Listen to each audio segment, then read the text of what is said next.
Hello, everyone. Welcome to NLP Today, which is being relaunched. I've done a few interviews. Diamond Diller, John Oda, a couple other people I've interviewed, um, Tom Nicoli, a couple others that'll be going up. My game plan, just for interest, is the podcast version of this, which goes on YouTube and Spotify. My goal is once a week, I'll do some kind of educational thing, and then once a week, interview somebody. Right. My tagline for the podcast is interesting people, interesting topics. Right. So that's why I was asking, like, what do you guys, why are you here? Because I've done a lot of these. So it's like, what are people interested in? So let's talk about, what I was going to talk about, how the internet and especially social media is actually modeling what your brain does. Right. And this is where, because a couple of people mentioned, you do beautiful work doing an NLP technique or a regression or anything. I don't know, direct suggestion, whatever works. And then most of us, if we're honest, I hope anyway, our clients leave and they undo all the work we just did. Right. And whatever way they do it, like, what's going on? And they don't, obviously they don't do it consciously, but what's going on? So that here's some what I think and from what I've seen and stuff like this, right? We all know that the reticular activating system of our brain, which is, the part of your brain, it's down by the amygdala. Yeah, it's there to keep you alive, always looking for, food, shelter, safety, security, sex. That part of your brain's always running, but we add other things to it, about what's important to us. The minute we tell our brain in the right way, which is feelings, not thoughts, not words anyway, it could be an image sometimes work, but the feeling is what drives it. That's what drives your reticular activating system.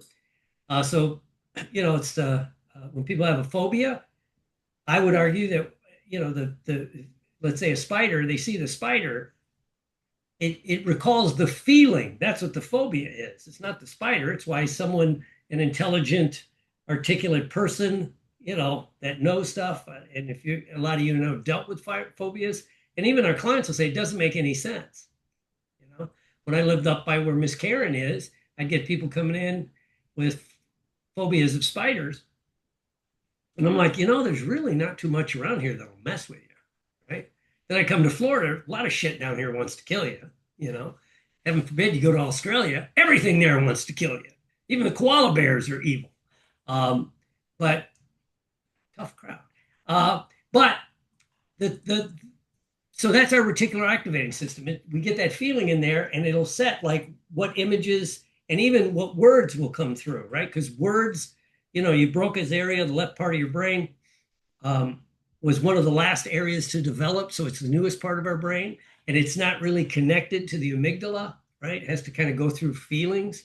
The visual cortex, which is more in the back, it actually is more connected, right? Because you got to be able to spot threats, right? Or things that will bring you pleasure, So anyway, that's, I always use the same analogy, but whatever works for you is like if you want a new car and you don't know what kind of car you want to buy and you're looking, and let's say you decide you're going to get a BMW,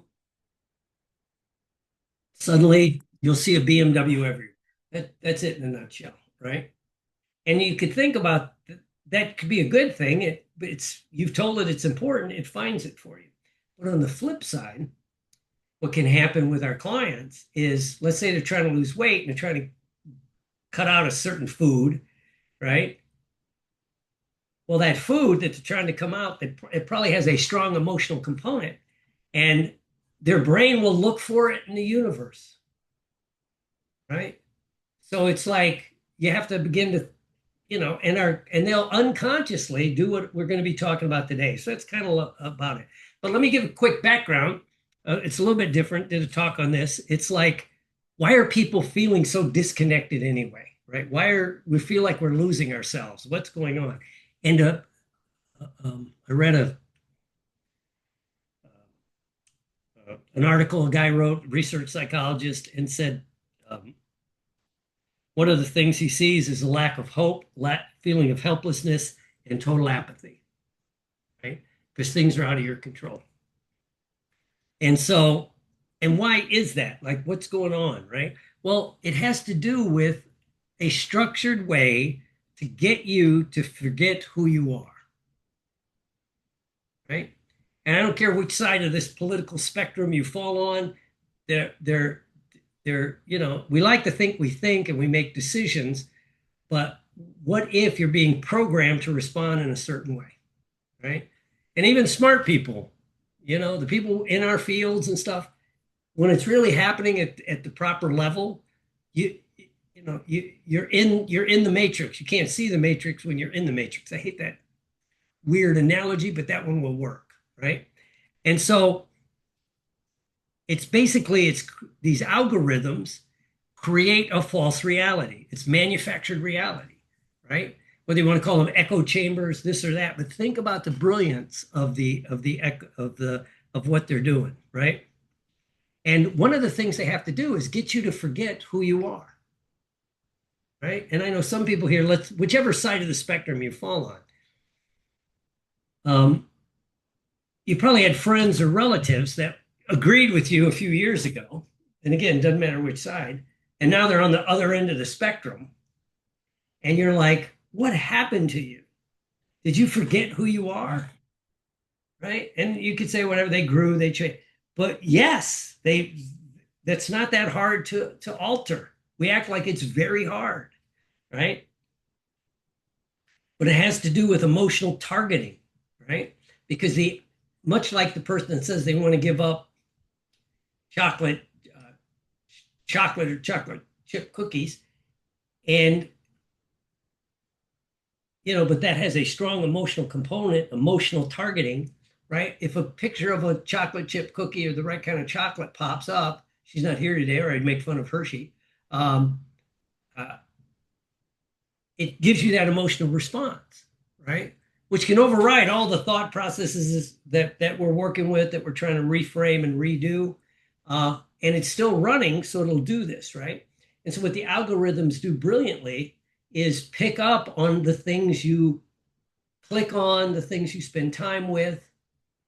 And it could be positive, it could be negative. One guy writes that, like, he's a marketer. Bruce would enjoy this one. He's a great marketer. But he said, back in the 60s, 70s, into the 80s and 90s, going back as long as we've been mass marketing, sex was the number one thing people used. Pretty people, men, women, hell, if they had pets in there, they had to be pretty pets, right? Because it worked. But especially it's the idea that attractiveness, which kind of goes into sexual attraction, sells. You know, some of us are old enough to remember, if you ever saw like a Corvette commercial, they always had a beautiful girl in a bikini standing next to it, right? Why? Well, it was the attractiveness. It's the subconscious image. If I drive this car, I'm a 65-year-old guy in cargo shorts and Nike white shoes, but I'll get these hot young babes. Excuse me, I live in Florida. I see that all the time, right? Um, but it's like he says now, what really is getting people's attention, sex still works, but not like it used to. Uh, it's rage. Rage. If I can get you enraged, I can guide you to where I want you to go. Right. And that's one thing, again, the algorithms do so brilliantly, right? From curation to creation, it'll be like you click on this, heaven forbid you post, right? Now that algorithm picks it up, and it's like, and it can tell, David's good at, and so is Bruce on AI. It can tell, okay, did this make you feel good or bad? Right. And then it'll drive that by giving you, I think it's 2 to 1, two things that piss you off for one thing that makes you feel better, right? So they're taking you down this new world, right? And that creates those things that they talk about, echo chambers, right? And you can, especially, you can forget who you were, right? And that's why people have this feeling of discontent when this happens. It can be undone, but once you're in it, it may take a while. A weird example I use with this, I heard a guy talk, is like when and maybe some of you can relate, maybe you had a family member, if not yourself. You go away to the military, right? and you come back a different person, right? Because now you're a soldier, sailor, I don't say heaven forbid, a Marine here in America, right? Or Royal Marine for the British, right? It's like a different mindset. And sometimes family member goes like, what happened to you? Well, I grew, I changed. Well, you spend, that's why they're so careful on everything you see, everything you hear, and all the things you hang around with are feeding the image they want you to develop, right? And if you think of the power of this, there was a big city in America that finally, when we had a federal government that worked, that was politically incorrect, but I'll say it, that stepped in because this police department would only hire people, preferably veterans and combat veterans, that were not from the area. They didn't want you to have ties to the community. Think of the power of that. So we'll help you get an apartment. Of course, it was a big apartment that 3/4 of the people living in there worked for the department. So, it was kind of like an early version of the echo chamber. All your friends were cops who understood you. You had the same language, you had everything that we do. Look at all us hypnotists and NLPers, why we go to conferences, why we do these calls. It's like, oh, and then, and you had no ties. You didn't have an uncle or a cousin, it was easy to do that. And so they got sued, and then, it's like, they saw that, this is not good, because that city for a few years had the highest shoot rates, shooting people. So anyway, so it's that idea that this stuff is happening, that they're shaping, you forget who you are, and you're going to become something that you think you want to be because you're being told it. And then the algorithm will keep feeding it, right? That's why we see people that have gone 180 from whatever they used to believe. And I'm not saying anything's right or wrong. It's just kind of fascinating. Because what begins to happen when you're highly charged and you're constantly doing the doom scrolling, which, I've been working on, to be honest with you, it's like your brain was not intended to take this much stimulation. Our brain has not changed much in 250,000 years. We developed the prefrontal cortex the way we got it. It wasn't intended to go 24/7. A lot of us here can remember if you had a job, a career, even an office, generally when you got home, that was it. You watched TV, you did whatever. You couldn't log on and finish paperwork. You couldn't do this, that, and the other thing, right? So to me, it's absolutely fascinating, right? So now you're like becoming shaped, right? And what happens when you're constantly on overload, it stops your ability to sleep very well. And you need to sleep. Miss Irene knows this from taking classes in clinical psych. That's when your brain takes the things that happen during the day, takes short-term memory and encodes them into long-term memory. Totally breaks down your ability to develop long-term memories. So everything seems transient. You can't remember what you did yesterday, right? You can't remember some of the things you used to easily remember, right? And then what begins to happen, I think, they point out, some neurologists, then it begins to hack away at your real the old memories that you had, right? Because we all know there's no such thing as memory. It's just, chemical things in your brain. But when it begins to break down, and your brain does not care what's good for you. Your brain only cares what gives you the dopamine rush, good, bad, or indifferent, whether it's anger or whether it's something positive. It gives you that dopamine rush. And I bet you everybody here has that relative, usually the one you don't want to talk to. They're just rageaholics. Kind of guy or girl, if they won the lotto, they go, God damn it, you know what the taxes are on that? Right? Yeah, it's like fascinating, right? So it's that fractured identity, right? Which breaks down your memory. And the first thing you can do is, and most people aren't aware of it, you can't see the fog when you're in the fog. right? So that's just a little bit of like why we're lost, what's going on, and that we're trying to, and as hypnotists, NLPers, and coaches that work with the subconscious, actually one of the things I think we're trying to do is reshape people's identity. You know, that you're healthy, you eat healthy, you exercise, whatever it is, right? But what begins to happen? So why do people break down things that they know are good for them, right? Is basically, again, what begins to happen. Our brain's searching. We like to think our brains kind of notice, things that are different. We'll notice something new, something unique, but we're drawn toward the familiar because you know how this is going to make you feel. You don't know how this is going to make you feel. Yeah.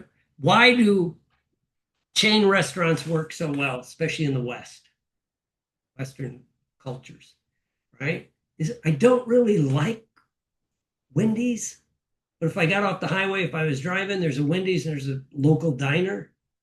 Something like 98% of the people will go to Wendy's, even if they don't like it, because it's familiar. Okay, I won't like it, but I can tolerate it. If I go to, Mark's Diner, it might be great, but what if it's not? Right?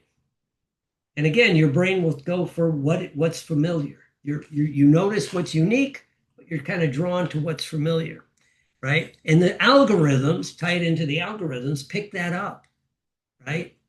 It's why, when you click on one and you read it, and especially if you expand it, it's one reason why the marketers, excuse me, will post some stuff and it won't expand, because when you expand it, now they marked you. And also, so does, Facebook, Google, Instagram, TikTok. Now we got you. Okay, this is what Michelle's interested in, right? And it'll give you more of that, right? It'll give you more of it, right? And then if you click on something and that makes you mad, especially if you post something back, it's like, okay, now we know what they want and we know what pisses them off. Now we can just kind of keep morphing it the way we want it to be. Because we're always drawn to feeling of safety, right? And that's why you get in these, whether you want to call them echo chambers, you feel safe. You feel safe, right? Because we like people who are like us, and so it'll begin. And if that group gets, and this is what the only political statement I will see on both sides is you get in there, and then as the group, especially if it's being generated, if you will, as it goes more radical, even if you weren't going to go radical, you're much more likely to go along. Right? Anybody here ever try to get somebody out of a cult? Right? It's difficult because they want to stay in that group, right? Whether it's a religion, whether it's some other cult, whatever it happens to be, it's in there. So you want to stay with that familiar, safe. It makes the situation appear more attractive, even if it's not, right? And again, the great thing that the algorithm can do for the first time in human history is it can repeat this stuff over and over again and engage you repetitively.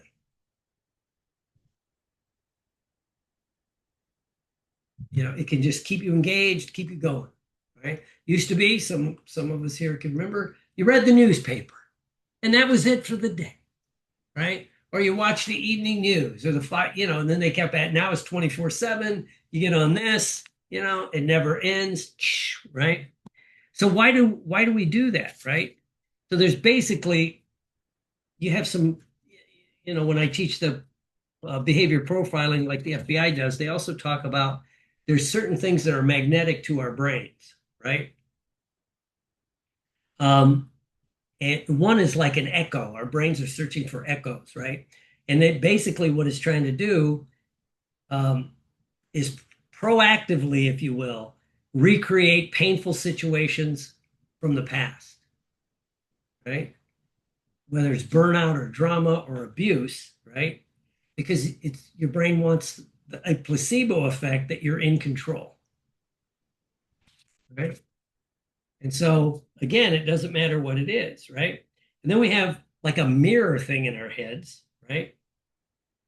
But it's not what like mirror matching, like we'd say in NLP or hypnosis. It's that you're attracted, there's a mirror and it's attractive to you if this group treats you the way you think you should be treated at the subconscious level.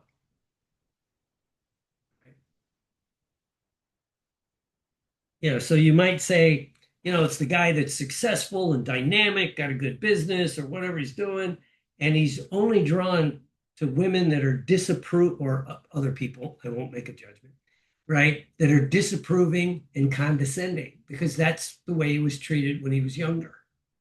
It's the only thing that feels like home. And if whether it's the mirror or the echo, because this is your brain on high levels of dopamine and all that, comfort is uncomfortable to you. You can't process comfort. You become a human doing, not a human being. Let's just take the day off. One of my dear friends does one thing smart. It's like one day a week, he pretty much shuts off, right? But a lot of us feel guilty if we do that. My wife just left to spend a couple of days with her goddaughter doing some stuff. Her goddaughter came down to do some work, but she had a couple of days off. And it was, I don't want to say great timing, but she was down here. And some of you know, we lost a horse. And we had the horse like 8 or 10 years. And it was a rescue, had some health issues. But,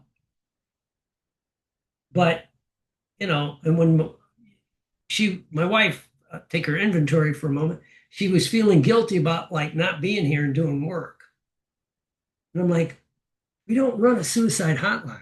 Shit can fucking wait. It's not that big a deal. It's why I don't work in that side of the mental health thing. It's like,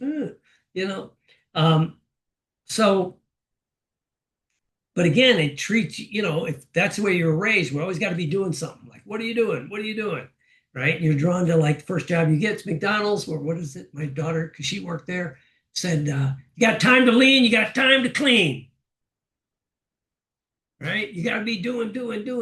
And in fact, our culture kind of buys into it with the hustle culture. The billionaires that tell you, you got to be willing to work 80 to 120 hours a week and do this and da da da da da. And you're like, really? Really? You might get rich, but you'll have nothing to get rich for. But I mean, it's that. But if that's the way you were raised, so it's this mirror, and then you have the echo, and then you have the other fun one we get is people that basically adopt. It's kind of like a reversal or an opposite. They adopt the behaviors of the person or the force or whatever they were involved in that caused them the pain. So if they were overly controlled and they were overly, micromanaged, they become the kind of person that's going to micromanage everything in the world because that's the only way they're going to become what they, what's that? It's in the Bible. I became what I feared, or whatever that is. I'm not the guy to ask Bible quotes, but yeah, it's like, so you're going to do that, right? And then I guess the last one does that make sense to everybody? Good, bad, right? And again, now you look at like the algorithms pick this up and is going to do this, right? And then we have the people that want to complete something in their life. People that get into narcissistic relationships with a narcissist fall into this. It's like, so you're going to seek out the kind of person that caused you pain, thinking this time I can fix them.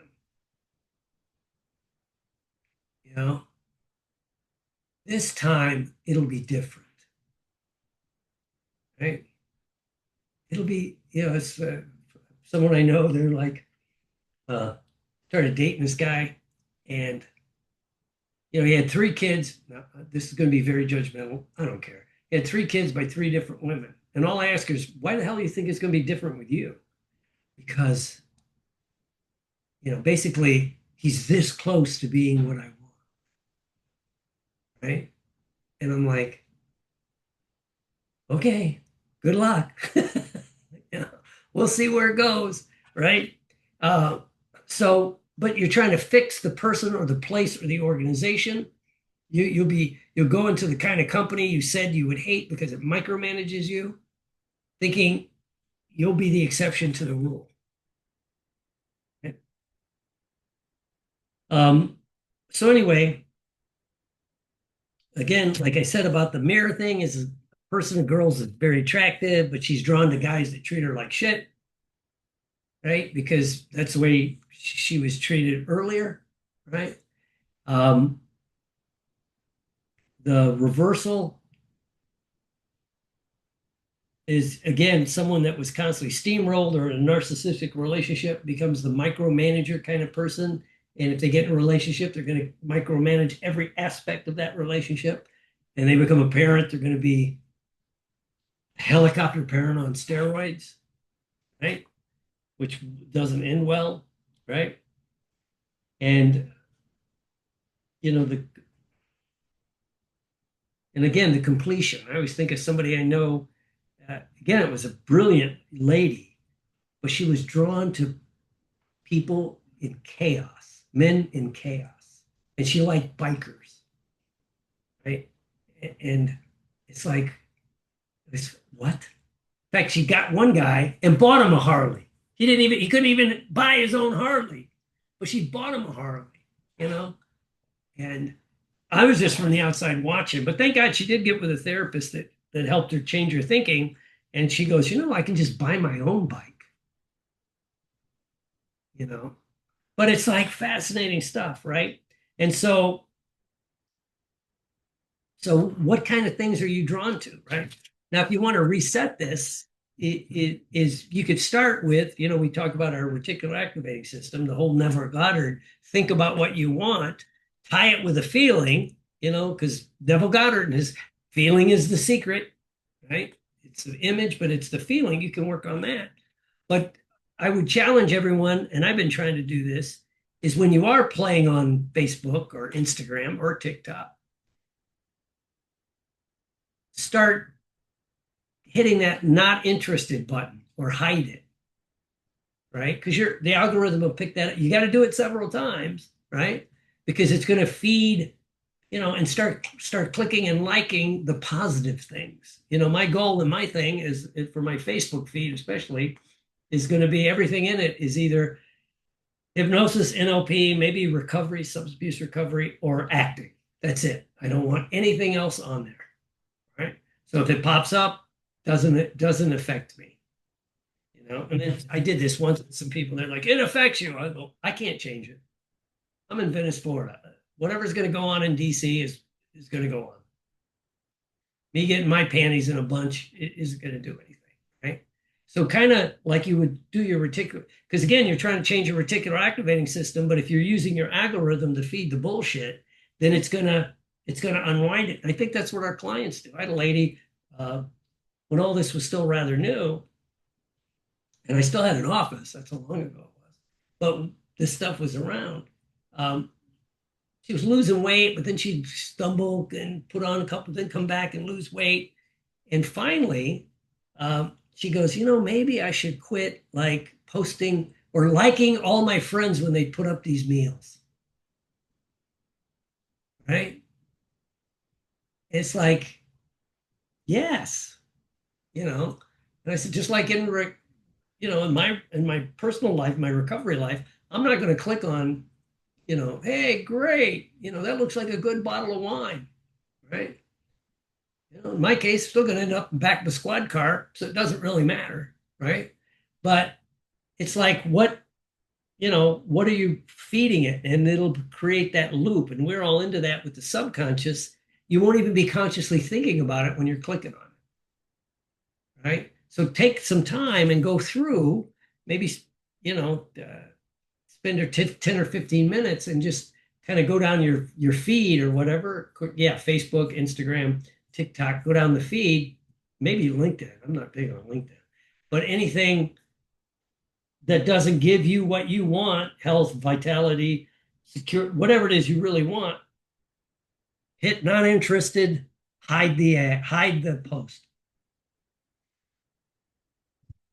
So that's your reticular activating system. And basically, how our brains work is kind of like the thing. And again, whoever designed these algorithms, I'm pretty sure they know this stuff, right? And it's like, because it's the instant dopamine hit that you get, either anger or positive, doesn't matter. You're still getting the dopamine hit. And that's what your brain wants. You're not addicted to food, alcohol, drugs, sex, gambling, anything. You're addicted to the dopamine it gives you. And your brain's always searching for it. So that's just what I wanted to talk about today. Losing yourself, kind of like mass amnesia we're seeing out there. I've heard a lot of people say, has everybody lost their minds? Has everybody just lost? I don't care which side. It's like, really, right? But we have. And then the kind of things that, we see it in other people when our friends fall into the bad relationships, bad behavior, things like that. But it's hard for us to see it. And that's something we can, and that'd be a good, and I've told this to a couple people I've been working with. It's like, hey, clean up your Facebook feed, right? Because I will say, and what made me really start thinking about it was last year or two, is people that have really good at what we do, hypnosis, NLP, had a nice, coaching career. And then they got really into posting political crap, right? I don't care which side, but it's like, I asked them, I messaged him, I go, do you realize you've alienated 48%, 50% of future clients? I don't want them anyway. Well, I'm glad you're independently wealthy, And but I noticed then he started pulling back from all that. And I'll be honest, I did a little bit when COVID was going on, but I'm like, no, I'm just not. It doesn't really. Yeah, I'm not here to preach. I'm just here to help everybody. I don't care which side you fall on. If you want to quit drinking, stop smoking, do whatever build your business, I can do that, right? And for the right price, I'd even probably work for the government. But I hate to admit that, but we all have a price. Mine have to be enough to get out of the country. But anyway, so that's just something to think about. If I'll make these notes up and get them to people if they want them. So I'm gonna. So that's it. That's today's NLP today. Once a week on Wednesdays, I'll do a little educational thing or an interview with someone for the NLP today, and just keep trying to grow this.